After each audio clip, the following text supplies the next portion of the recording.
Fox News alert, 10 people killed in what authorities are calling a racially motivated attack in a New York State supermarket. The 18-year-old suspect now facing first-degree murder charges after police say he traveled hours to the store in a predominantly black neighborhood and live-streamed the rampage online. Former acting DHS Secretary Chad Wolf is here to react. Chad, thank you for being with us. We'd love to get your perspective on this as the investigation moves forward this morning. A ton of evidence to sift through, and I would imagine federal investigators beginning to become involved as well. Well, I think that's right. I think what's important here is we're in the early stages of this incident and the investigation. So I think it's important to let law enforcement do their job. I think it's only natural for people to either jump to conclusions or really try to understand the motivations behind this. But there's going to be a lot of evidence at the scene. There's going to be a lot of evidence online and other places. We need to let police, law enforcement do their job, and I think we'll have some answers pretty soon. I want to move to the border, Chad, with you as well. So there's an internal Customs and Border Protection document. It's from late last year, and it apparently warned that significant safety implications of ending Title 42, the public health order, would ensue if that were repealed. It also noted, by the way, that criminal organizations control huge parts of Central America, something that we obviously know. What does this tell us?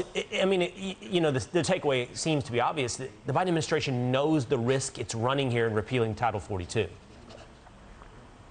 Well, they've known the risk that they're running for the past 15 months when they just are failing to do their job and bringing some enforcement and some deterrent into the system. So the report you mentioned, but I can tell you Border Patrol agents and officers have talked to DHS leadership, the political leadership at the department, dozens and dozens of times and warning them about the steps that they are taking. They warned them back in January of 2021, saying that if you tear down, if you stop building the wall, if you tear down Remain in Mexico and some of these other measures, you're going to have a surge in a crisis like you've never seen before. And it's all coming true because these are the men and women, the Border Patrol agents and officers that are down there doing that job every day. So I've written about it. I've talked about it where political leadership is ignoring their recommendations and fulfilling an agenda that is more political than it is protecting Americans each and every day.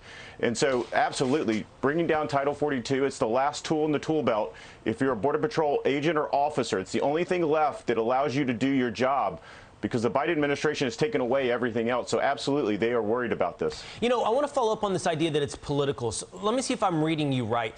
Title 42, which is there as a COVID restriction, a COVID protection mechanism, on its surface, on its face, the time has passed. I mean, in other words, for COVID safety implications, it's literally the only thing used to enforce our border. So when you say political, if the Biden administration continues to enforce Title 42, in essence, I guess that's an admission, hey, we need to do something to enforce the border, right? I mean, I think we focus too much on Title 42.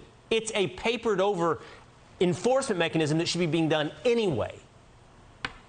Well, you're absolutely right. And I think you see a number of Democrats, anywhere from a dozen or more, that are saying don't take down Title 42. And I think their major concern is not from a public health perspective. Right. Their major concern is it's the only thing left keeping the border under control, any resemblance of control. And I would say it's not control, but really from having it breaking wide open. And I would say, and I would agree with you, look, Title 42 has always been temporary. But what the Biden administration should do, and they'll tell you that since March of last year, or sometime thereof, they've been planning for Title 42 to be removed. What they actually should have been doing is putting other measures and other policies and other procedures in place so that when Title 42 is taken down, there's other enforcement mechanisms, there's other deterrents into the system that deters this illegal behavior that we're seeing. Right. Up to 221,000 in the month of March alone. It's crazy. These numbers are absolutely ridiculous, but it's because there is no deterrent in the system. The Biden administration has taken it all the way, and the last deterrent right now is Title 42.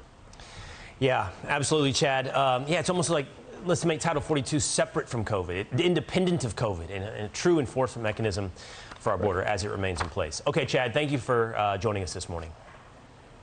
Thank you.